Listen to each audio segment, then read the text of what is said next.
അതിന് അച്ചാരം വാങ്ങിയിറങ്ങിയ ബ്രിട്ടീഷ് ഉൽപ്പന്ന സൃഷ്ടിയുടെ ഒരു വകഭേദമാണ് ഇന്ത്യൻ ജമാഅത്തെ ഇസ്ലാമി.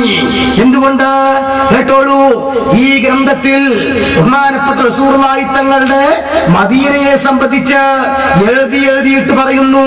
മദീനയിൽ ഞാൻ ചെന്നു, കേട്ടോളൂ, പ്രവാചകന്റെ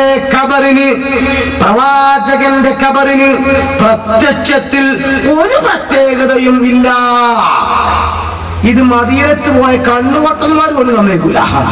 ഒരൊറ്റ പ്രാവശ്യമായ ആളുകൾക്ക് അറിയില്ലേ മദീനയിൽ റസൂലുള്ളാഹിന്റെ മക്ബറയ്ക്ക് പ്രത്യേകതയുണ്ട്.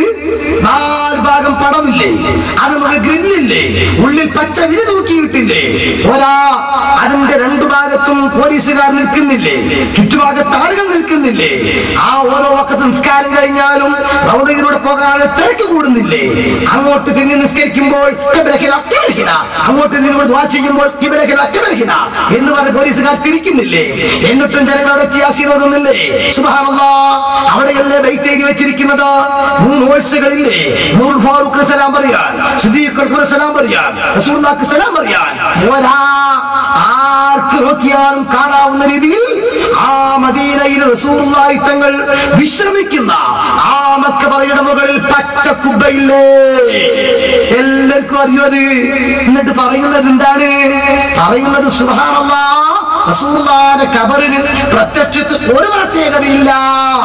പക്ഷേ റസൂലുള്ളാഹിനെ മുന്നിട്ട് നോക്കി നിങ്ങൾ.